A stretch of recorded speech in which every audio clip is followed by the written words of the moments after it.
नमो बुद्धाय, जय भीम। मी की आत्ताच थोड्या वेळापूर्वी म्हणजे 5-5:30 वाजता गेले 2-3 दिवस ज्या चेटकी चितळेबद्दल आपण सगळे रोष व्यक्त करतोय, राग व्यक्त करतोय, तिच्या विरोधात परळी पोलीस स्टेशनमध्ये आपले जे भीमानुयायी आहेत, आंबेडकरी बांधव आहेत, गेले 24 तास 2 दिवस झालं परळी पोलीस स्टेशनमध्ये मोर्चा धरणे आंदोलन करून तिच्या विरोधात 295 आणि 505(2) अशा अंतर्गत जातीय तेढ निर्माण करण्यासंदर्भात त्या चेटकिनीच्या विरोधात आपण FIR केलेली आहे। मला आनंद आज खूप झाला आहे। आनंद या गोष्टीचा झाला आहे कारण मी सतत गेले 2 दिवस पाठपुरावा करत होते, आपले जे परळीचे बांधव आहेत की तिच्यावर केस व्हायला हवी आहे, FIR झाला पाहिजे आणि लवकरात लवकर तिला अरेस्ट झाली पाहिजे। कारण असे मोकाट कुत्री जेवढे जास्त रस्त्यावर फिरत राहतील, भुंकत राहतील, तेवढा जास्त सामान्य लोकांना त्रास होतो। आणि म्हणून मी मागच्या याच्यामध्ये सांगितलं, मनोरुग्णाची जागा एक तर जेलमध्ये असते किंवा हॉस्पिटलमध्ये राहते, तर अशा या मनोरुग्णाच्या विरोधात लवकरात लवकर कायदेशीर कारवाई करणं खूप जास्त गरजेचं आहे।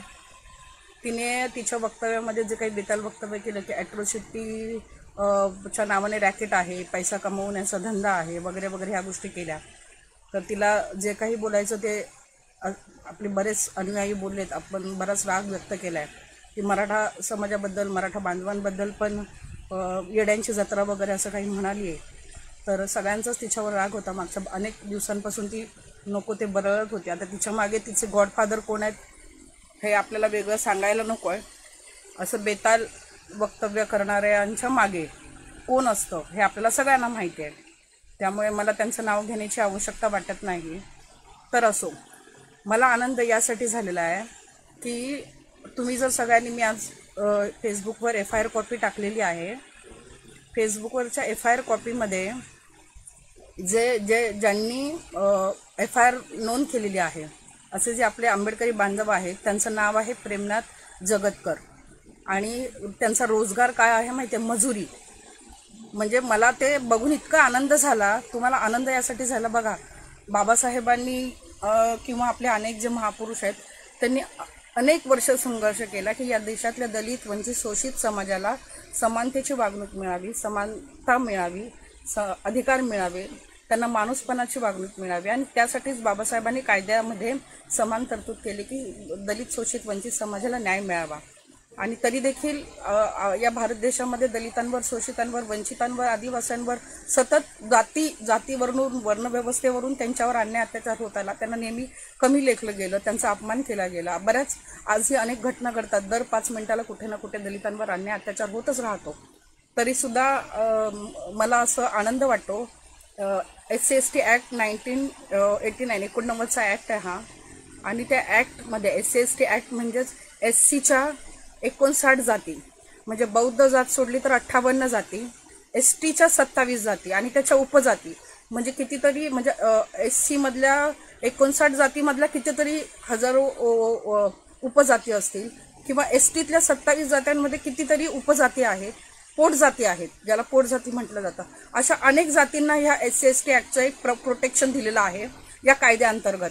म्हणजे ज्या ह्या 27 आणि त्या 59 त्या या जातींपैकी कोणावरही जातीनिहाय अन्याय अत्याचार झाले, त्यांचा अपमानास्पद वागणूक मिळाली, त्यांच्यावर त्यांना कुठेही मानहानी सहन करावी लागली, तर या कायद्याचा ते उपयोग करू शकतात। परंतु जेव्हा जेव्हा SC/ST ॲक्टबद्दल बोललं जातं किंवा ॲट्रॉसिटी ॲक्टबद्दल बोललं जातं, तेव्हा बोलणाऱ्याच्या मनामध्ये फक्त आणि फक्त बौद्ध समाजाबद्दलच द्वेष असतो। प्रत्येक वेळेस बौद्ध समाजालाच टार्गेट केलं जातं। आणि प्रत्येक वेळेस जेव्हा जेव्हा ॲट्रॉसिटी ॲक्टबद्दल बोललं जातं, आरक्षणाबद्दल बोललं जातं, 3743 जाती आज आरक्षणाचा फायदा घेत आहेत। आणि आता इतरही लोक सामावून झाले, म्हणजे मराठा बांधव आता कुणबी बनण्याच्या वाटेवर आहे, अर्धे बनलेले आहेत, म्हणजे त्या जाती देखील आता या आरक्षणाच्या प्रवाहामध्ये आलेल्या आहेत।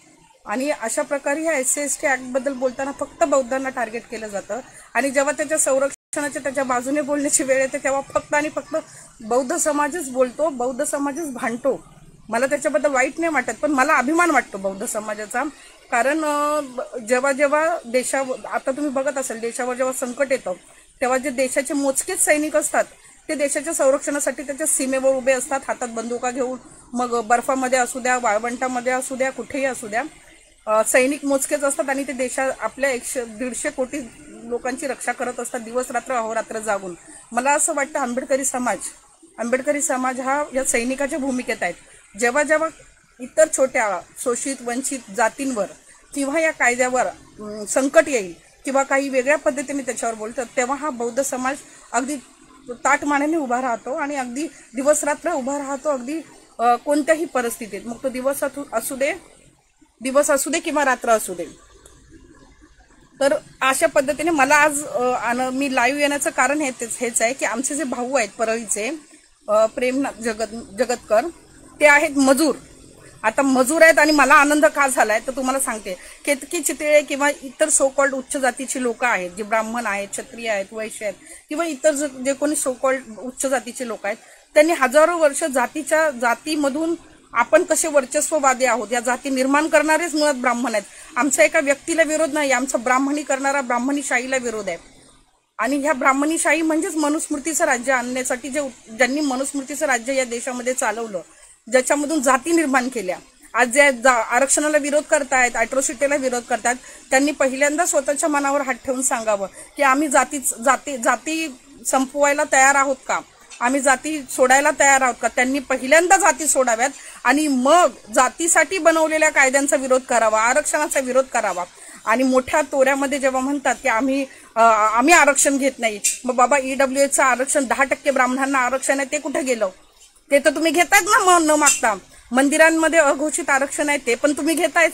प्रत्येक ठिकाणी ब्राह्मण म्हणून स्वतःचा जो टेंबा मोरवतो तो पण तुम्ही घेताय, तरी सुद्धा म्हणता की आम्हाला आरक्षणाची गरज नाही. म्हणजे अघोषित आरक्षण तुम्हाला आहेच.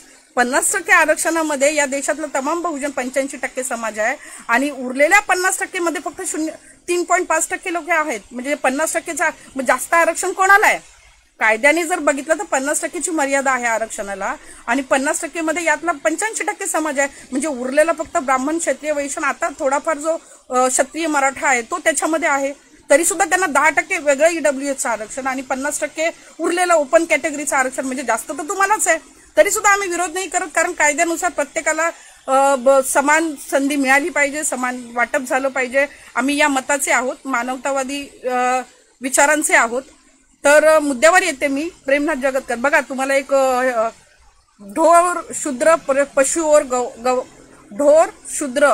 पशुओर नारी सब ताडणके अधिकारी असं म्हटलं गेलं होतं काही एका ग्रंथामध्ये, तुम्हाला माहिती आहे. आणि याचा अर्थ होता ढोर म्हणजे जनावर, शूद्र म्हणजे शूद्र, अतिशूद्र जे काही आहेत ते सगळ्या जाती, पशु आणि नारी, ताडणके अधिकारी म्हणजे त्यांना फक्त मारलं पाहिजे, व्यसन घालून ठेवलं पाहिजे, ते मार खाण्याच्या लायकीचे आहेत. अशा पद्धतीने त्या ग्रंथात लिहिलं होतं. मनुस्मृतीमध्येही त्याच पद्धतीने कायदे होतील. जर ब्राह्मणाने एखाद्या शूद्र व्यक्तीचा खून केला तर ब्राह्मणाला फक्त 5 पंडितांना जेवण घालणं आणि आपला गुन्हा माफ करणं, त्यांना कोणत्याही दंडाची शिक्षा नव्हती. म्हणजे एखादं कुत्रं मांजरं मारल्यानंतर सुद्धा जशी शिक्षा राहते नॉमिनल की बाबा ठीक आहे माफ करा त्याला, अशा पद्धतीने एखाद्या शूद्राची जर हत्या केली तर त्यांना मनुस्मृतीमध्ये माफ किया, चलो छोड द्यात, कारण तुम्ही काय तर तुम्ही ब्राह्मण आहात, तुम्ही उच्च जातीमध्ये निर्माण झालेला आहात, जन्माला आलेला आहात, असं सोकॉल त्या ग्रंथामध्ये लिहिलं होतं. आणि तो ग्रंथ माझ्या बाबासाहेबांनी जाळला, मनुस्मृती ग्रंथ माझ्या बाबासाहेबांनी जाळला. आणि आज बाबासाहेबांनंतर मला सांगायला, त्याला चेटकी चितळे एक निमित्त मात्र आहे, आपण तिला मूर्खच समजतो, तिला आपण वेडपटच समजतो, परंतु कायद्याची ताकद बघा. माझ्या बाबासाहेबांनी जे स्वप्न पाहिलं होतं, म्हणजे केतकी चितळे नेहमी आमच्या लोकांना त्यांच्या कामावरून हिणवते, त्यांच्या भाषेवरून हिणवते, त्यांच्या वागण्यावरून हिणवते, परंतु केतकी, चेटकी, तुला जे काही म्हणायचं ते म्हण, परंतु ठीक आहे, माझा जो समाज आहे त्याला नीट बोलता येत नसेल, तो तुझ्यासारखा सोकॉल शुद्ध बोलू शकत नसेल, तो तुझ्यासारखा फार शिकलेलाही नसेल. आमच्या समाजातही खूप शिकलेले लोक आहेत, परंतु चल काही शिकलेलाही नसेल, तुझ्या भाषेमध्ये त्याला नीट शुद्ध बोलता येत नसेल, शुद्ध मराठी, फार इंग्लिश बोलता येत नसेल, परंतु आज त्याच कमी शिकलेल्या व्यक्तीने, शुद्ध बोलता न येणाऱ्या व्यक्तीने, ज्याला ब्राह्मण, क्षत्रिय, वैश्य, शूद्र आणि शूद्रांपेक्षा शूद्र, ज्याच्यामध्ये जो आजही मजुरी करतोय, मोलमजुरी, ज्याला रोजचा मजुरी केल्यानंतर संध्याकाळी त्याची चूल पेटते, त्या माणसाने, त्या माझ्या भावाने तुमच्या विरोधात, ब्राह्मण महासंघाच्या विरोधात केस केली आहे, माझ्या जातीय भावना दुखावल्या म्हणून. त्या ब्राह्मण महासंघाच्या विरोधात आणि तुझ्या विरोधात, स्पेशली तुझ्या विरोधात, तुझ्या जातीचा माज दाखवतेस ना, तुझ्या विरोधात. हो, मला अभिमान वाटतोय माझ्या मजूर भावाने, जो बौद्ध आहे. मी दलित नाही म्हणणार माझ्या बौद्ध बांधवाला, कारण दलित 58 जाती आहेत. आम्ही तर कधीच बौद्ध झालो. आम्ही त्या दलितांसाठी झगडतो नेहमीच, कारण ते आमचे बांधव आहेत. परंतु आम्ही बौद्ध आहोत, आम्ही प्रज्ञावंत आहोत, आम्ही विचारवंत आहोत, आम्ही सत्याच्या बाजूने उभे राहणारे लोक आहोत.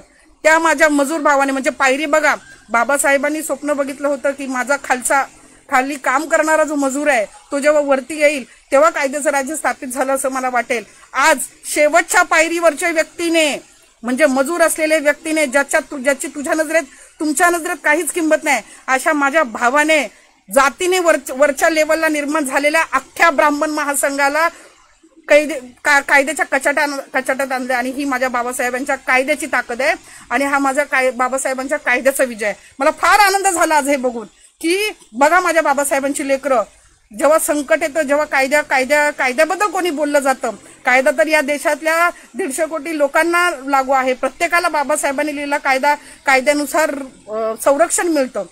आता केतकी त्या कायद्याच्या भाषेत सांगेल की मी एपिलिप्सीने आजारी आहे, मला बाहेर काढा वगैरे हे सगळं बोलेल. परंतु त्या कायद्याच्या रक्षणासाठी बौद्ध समाज जेव्हा वेळ पडते, लाठ्या खातो, काठ्या खातो, लोकांच्या शिव्याही खातो, परंतु तरी देखील उभा राहतो. मराठा समाजाबरोबर पण आम्ही नेहमी म्हणतो की मराठा समाजाला आरक्षण मिळालं पाहिजे, आम्ही त्याच्या समर्थनात आहोत. त्यांच्या विरुद्ध त्यांच्या बिचाऱ्यांच्या हजारो लाखोंच्या मोर्चाला ही मूर्ख मुलगी येड्यांची जत्रा म्हणते आणि म्हणते की सहज येड्यांच्या जत्रेमध्ये गेला. अरे येड्यांची जत्रा तर तुमची आहे, तुम्ही जत्रे भरवता. लोकांना दैववादाकडे, कर्मकांडांकडे देव निर्माण करणारेच तुम्ही लोक आहात. लोकांना जत्रांमध्ये अडकवून ठेवणारेच तुम्ही लोक आहात. जत्रांचे बापच तुम्ही लोक आहात. तुम्ही काय म्हणता रे येड्यांची जत्रा? मला असं वाटतं मराठा समाजाने सुद्धा याबद्दल पाऊल उचलायला पाहिजे आणि चेटकी चितळे नावाच्या या विकृत बाईच्या विरोधात केस फाईल करायला पाहिजे. त्याचा पुढाकार बौद्ध समाजाने घेतलाय. शाहू महाराजांनी शाहू महाराजांनी बाबासाहेबांना म्हटलं होतं की तुमचा नेता डॉक्टर बाबासाहेब आंबेडकर आहेत आणि शाहू महाराजांचा आम्हाला नितांत आदर आहे. जिथे बाबासाहेब म्हणतात की माझ्या राजाची जयंती उत्सवाप्रमाणे साजरी करा, आम्ही शाहू महाराजांचे उपकार कधीच विसरणार नाही. परंतु माझ्या मराठा बांधवांनो, तुम्ही शाहू महाराज पुन्हा एकदा वाचण्याची गरज आहे. शाहू महाराज जेव्हा तुम्ही वाचाल तेव्हा बाबासाहेबांना नतमस्तक झाल्याशिवाय तुम्ही राहणार नाही. आणि जेव्हा आपण एकत्र येऊ तेव्हा ही लढाई बघा किती सोपी होईल आणि तेव्हा मग महाराष्ट्रात खऱ्या अर्थाने परिवर्तनाला सुरुवात होईल. आता थोडंफार तुमच्या लक्षात आलेलंच आहे. तर मला पुन्हा एकदा तुम्हाला यासाठीच मी लाईव्ह आले की आता थोड्याच दिवसात चेटकी चितळे जेलमध्ये जाईल. आपले बांधव अजूनही परळी पोलीस स्टेशनमध्ये बसून आहेत की तिच्या विरोधात अॅट्रॉसिटी ऍक्ट अंतर्गत गुन्हा नोंद व्हावा. म्हणजे चेटकीबाईला जेलमध्ये गेल्यानंतर तिला अॅट्रॉसिटी ऍक्ट बद्दल RTI टाकून किती खऱ्या केसेस, किती खोट्या केसेस याच्याबद्दल माहिती काढता येईल. माझी तिला विनंती आहे. एक मुलगी आहे तिच्याबद्दल मला सहानुभूती आहे, कारण ती मानसिक विकृत आहे. बाई, तुझे काही बोलतेस ना, तुझ्या तोंडातून जे काही शेण बाहेर टाकतेस ना, ते शेण बाहेर टाकण्याचा अधिकार तुला, राईट टू स्पीच कलम 19 प्रमाणे बाबासाहेबांनी तुला दिलेला अधिकार आहे. आणि पुन्हा मला आता एका ताईंचा मेसेज आलाय, ब्राह्मण ताई आहेत, मी त्यांचं नाव नाही सांगणार, तर त्यांनी मला सांगितलं की ताई तुम्ही जे काही केतकी चितळेला बोललात ते अगदी बरोबर आहे. कारण आजही मी ब्राह्मण असून देखील माझी जी पत्रिका आहे, जन्मपत्रिका आहे, त्या जन्मपत्रिकेवर मी स्त्री असल्यामुळे माझ्या जन्मपत्रिकेवर शूद्र असं लिहिलेलं आहे. म्हणजे वर्ण व्यवस्थेमध्ये स्त्री ब्राह्मण असू द्या नाही तर शूद्र असू द्या किंवा शूद्राधी शूद्र असू द्या, ती वर्ण व्यवस्थेप्रमाणे पुरुषी वर्चस्वाप्रमाणे स्त्री ही शूद्रच ठरवली जाते. म्हणजे केतकी चितळे, तू ज्या समाजात जन्माला आलीस त्या समाजाने तुला हजारो वर्ष गुलामच करून ठेवलं होतं. तुला सुद्धा स्वातंत्र्य माझ्या बाबासाहेबांच्या हिंदू कोड बिलामुळे मिळालं. तुला सुद्धा स्वातंत्र्य आज तू जे काही मिरवतेस, जे काही कपडे गलिच्छ असतात, तू दारू पितेस, तू अय्याशी करतेस, तू ज्या पद्धतीने तुझं स्वातंत्र्य आहे, आम्हाला त्याच्याबद्दल काही म्हणायचं नाही. ते तुझे संस्कार असतील किंवा ते तुमचे कल्चर असेल, मला त्याच्याबद्दल काही म्हणायचं नाही. अनेक तुझे फोटो दारू पिणारे व्हायरल झालेले आहेत. अनेक पद्धतीने तू जे काही म्हणते सोमरस असतो आणि अमकं असतं तमकं असतं, तुझी सभ्यता घालून मिरवते. जेव्हा अॅट्रॉसिटी बद्दल बोलायचं असते तेव्हा तू संस्कृतीवर येते आणि जेव्हा दारू पिऊन अर्धनग्न कपडे घालायचे असतात तेव्हा तुझी संस्कृतीचं काही नुकसान होत नाही, तुझ्या देशाचं काही नुकसान होत नाही, तेव्हा मात्र तू तुझ्या पोझिशनवर राहते. ह्या सगळ्या गोष्टी आम्हाला कळत नाहीत असं समजू नको, कारण तुझ्यासारख्या देशातली लोक मूर्ख नाहीयेत. तुला मानणारी लोक मूर्ख असतील. त्यामुळे लक्षात ठेव, तू आज जे काही बोलतेस ना, जे काही बरळतेस, ते सुद्धा माझ्या बाबासाहेबांच्या लिहिलेल्या संविधानामुळे. समजलं ना? आणि बघ, आज त्याच माझ्या बाबासाहेबांच्या लेकराने ॲट्रॉसिटी ऍक्ट अंतर्गत येणाऱ्या 58 जाती, म्हणजे आम्ही बौद्ध 59वी जात सोडली तर 58 जाती, एसटीतल्या 27 जाती, या सगळ्यांच्या ॲट्रॉसिटी या ऍक्ट बद्दल तू विरोधात बोलली आणि पुढाकार बौद्ध समाजाने घेतला. मला याचा सार्थ अभिमान आहे. परळीतील माझ्या सगळ्या भीमानुयायांचं, माझ्या बांधवांचं हार्दिक अभिनंदन. आपण असंच लढूया आणि बिलकुल निराश होऊ नका की आपणच का लढायचं. मी पुन्हा सांगते की बाबासाहेबांची लेकरं म्हणून आपल्यावर सर्वात जास्त जबाबदारी आहे. कारण बाबासाहेब म्हणतात, गुलामाला गुलामीची जाणीव करून द्या, तो बंड करून उठेल. आपण असं समजूया, इतर जाती आहेत त्यांना आपण गुलाम आहोत हे समजतच नाहीये. त्यामुळे ठीक आहे, त्यांना आपण हळूहळू बदलूया, पण लढत राहूया, झगडत राहूया. जिथे जिथे संविधान, जिथे जिथे बाबासाहेबांच्या किंवा आपल्या अस्मितेवर कोणी बोलेल, स्वाभिमानाला धक्का पोचवेल, आपण त्याच्या विरोधात उभं राहायचं. आपण समतेच्या बाजूने उभं राहायचं. अशा सायको लोकांना, अशा अजून बऱ्याच काही महिला आहेत, काही महिला अभद्र बोलतात, त्यांची नावं मी काही घेणार नाही, पण हळूहळू प्रत्येकाचा नंबर लागेल. कितीही त्रास झाला, कितीही यातना झाल्या, तरी आपण लढायचं आहे. आपला विरोध जरी काही बांधवांनी केला, आता काही मातंग बांधव वेगळ्या आरटीच्या प्रयत्नात आहेत, ठीक आहे, त्यांनाही शुभेच्छा आहेत भावांनो. जिथे माझ्या बाबासाहेबांनी तुम्हाला एका घरात राहायची एका घरात ठेवलं होतं, तुम्हाला जर एका घरात राहायचं नसेल तर अनुभव घ्या, दुसऱ्याच्या घरात जाऊन समजेल. थोड्या दिवसातच बाप असतो आणि परक्याचं घर असतं. असो, तुम्हालाही शुभेच्छा आहेत. परंतु मी पुन्हा म्हणेल की या देशातला 85% बहुजन समाज जेव्हा त्याला कळेल की आपण एका बापाची लेकरं आहोत, आपण एक आहोत, तेव्हा उरलेला 15% जो स्वतःला हजारो वर्षाचं आनंद, स्वतःची सत्ता उपभोगतोय, तो बरोबर रस्त्यावर आल्याशिवाय राहणार नाही. एवढं लक्षात ठेवा. आम्हाला कोणालाही मारायचं नाही, कोणाच्या कत्ली करायच्या नाहीत, परंतु कायद्याअंतर्गत किंवा संविधान तुम्हाला समानता सांगतं. जर तुम्ही आम्हाला समानतेची वागणूक देणार नसेल तर तुमची जागा, आता मनुस्मृतीचं राज्य राहिलेलं नाहीये. कोणी आम्हाला जातीवरून हिनवू शकत नाही, कोणी आम्हाला भाकर तुकडा वाढत नाही. आम्ही स्वकष्टाने. आणि हो, राहिला प्रश्न ॲट्रॉसिटीच्या नावाने धंदा करणं, हा जो शब्द तू वापरलास ना केतकीचित्रे, तर धंदा शब्द तू आयुष्यभर लक्षात ठेवायचा. कारण धंदे करणारे तुम्ही लोक आहात. दगडाच्या देवांना मंदिरात बसवून धंदा केला तुम्ही. मंदिरामध्ये ज्या दानपेट्या ठेवलेल्या असतात ना, त्याचा पैसा कुठे जातो त्याचं उत्तर दे. याला धंदा म्हणतात. अंगामध्ये जानवं असलं म्हणजे तुम्ही पंडित झाले. मंत्र उच्चारले की लोक देवाची भीती दाखवा, धर्माची भीती दाखवा, पाप पुण्याची भीती दाखवा, गेल्या जन्माची भीती दाखवा, पुनर्जन्माची, ही भीती दाखवून पैसा कमवला तुम्ही. अरे याला धंदा म्हणतात. समाजाच्या नावाने पैसा खाणारी जमात आमची नाही. मोलमजुरी कष्ट करून जगणारी जमात आहोत आम्ही. आमच्यासाठी बनवलेला प्रोटेक्शनचा कायदा तोही तुमच्या जोरात झुमतो. अरे कर नाही, त्याला डर कशाला पाहिजे? चोराच्या मनातच साधणं येतं. आणि म्हणूनच सगळ्यात जास्त विरोध तुम्ही ॲट्रॉसिटीचा करता, सगळ्यात जास्त विरोध तुम्ही आरक्षणाचा करता. कारण तुम्हाला सहनच होत नाही की ज्यांना तुम्ही वर्षानुवर्ष गुलाम म्हणून जगवलं, तो गुलाम म्हणून जगणारा समाज आज स्वतःच्या कष्टावर, हिमतीवर शिकतोय, मोठा होतोय. हेच तुमच्या डोळ्यात झोंबतं. आणि म्हणूनच पुन्हा पुन्हा जेव्हा वेळ येते आणि मिटिंगा घेता तुम्ही ब्राह्मण संघ एकत्र करण्याचा आणि त्याच्यात बोलता ॲट्रॉसिटी बद्दल, ये डर हमें अच्छा लगा. की भीती तुमच्या मनात आयुष्यभर राहू द्या. ज्या भीतीने हजारो वर्ष आमच्या पिढ्यात जगल्या ना, त्या ही भीती आता आयुष्यभर तुमच्या मनात राहू द्या. अरे जा, काय करायचं ते करा, काय म्हणायचं ते म्हणा. परंतु या देशात जोपर्यंत बाबासाहेबांचं संविधान आहे, तोपर्यंत तुमच्यासारख्या जातीवरून फायदा घेणाऱ्या, जातीवरून मोबदला घेणाऱ्या किंवा जातीचा फायदा उचलणाऱ्या, जातीने माज मिरवणाऱ्या लोकांचं चालणार नाही. ठीक आहे, चला, सत्ता तुमची आहे, व्यवस्था तुमची आहे, परंतु आजही आंबेडकरी समाज जागृत आहे. तो तुम्हाला ठेचायला कमी करणार नाही. जेव्हा वेळ येईल रस्त्यावर उतरायची, ताकदीने उतरायची, तेव्हा हाच आंबेडकरी समाज सगळ्यात पुढे असेल. आणि या सगळ्या जातींचं नेतृत्व करायला आंबेडकरी समाज हातात हात घालून उभा असेल. फक्त माझी विनंती आहे 85% बांधवांना, कृपया आपापसातले जातीय मतभेद दूर करा.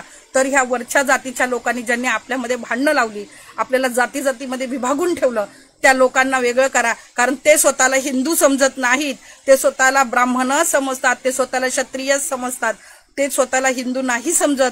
तुम्हाला मराठा ताई आपली सर्वेसाठी गेली तेव्हा ते लक्षातच आलं असेल. अजूनही तुमचे डोळे उघडले नसतील तर लक्षात घ्या, ते तुम्हाला हिंदू समजत नाही. ते फक्त बोलतात हिंदू राष्ट्र करायचं आहे. हिंदू राष्ट्र म्हणजे दुसरं काही नाही. त्यांना ब्राह्मणी राष्ट्र करायचं आहे, मनुस्मृतीचं राज्य करायचं आहे, ज्याच्यात तुम्ही आम्ही सगळे शूद्र आणि अतिशूद्र आहोत. आणि संविधानाच्या माध्यमातून आपण सगळे बांधव समान आहोत, भारतीय नागरिक आहोत, समान कायदे आहेत. सगळ्या जातींना एका रांगेत येण्यासाठी आरक्षण आहे, सगळ्या जातींना समान संधी मिळण्यासाठी आरक्षणाची तरतूद आहे. मी पुन्हा एकदा परळीमधील सर्व आंबेडकरी बांधवांचे अभिनंदन करेल आणि खरंच माझ्या बाबासाहेबांसाठी आज म्हणजे बाबासाहेबांच्या त्यागाचा आजचा आनंदाचा दिवस असेल की एका शेवटच्या पायरीवर माझ्या सामान्य भावाने आज उच्च जातीच्या ज्या ब्राह्मणांनी माझ्या बाबासाहेबांना शिक्षणापासून रोखलं, ज्या ब्राह्मणांनी महात्मा फुलेंचा अपमान केला, ज्या ब्राह्मणांनी अनेक महापुरुषांना त्रास दिला, आज त्याच ब्राह्मण महासंघाच्या विरोधात माझ्या समाजातल्या एका सामान्य मजुराने तुमच्या विरोधात केस केले. तुम्हाला कोर्टाच्या फेऱ्या माराव्या लागतील. कायद्यापुढे कोणी मोठा नाही, कोणी छोटा नाही. ही समानता माझा बाबासाहेबांचा कायदा देतो. सॅल्यूट आहे तुम्हा सगळ्यांना. असंच जागृत राहूया आणि बाबासाहेबांचा कायदा, बाबासाहेबांचं संविधान या देशामध्ये राहिलं पाहिजे. एवढंच बोलते आणि थांबते. नमो बुद्धाय. जय भीम.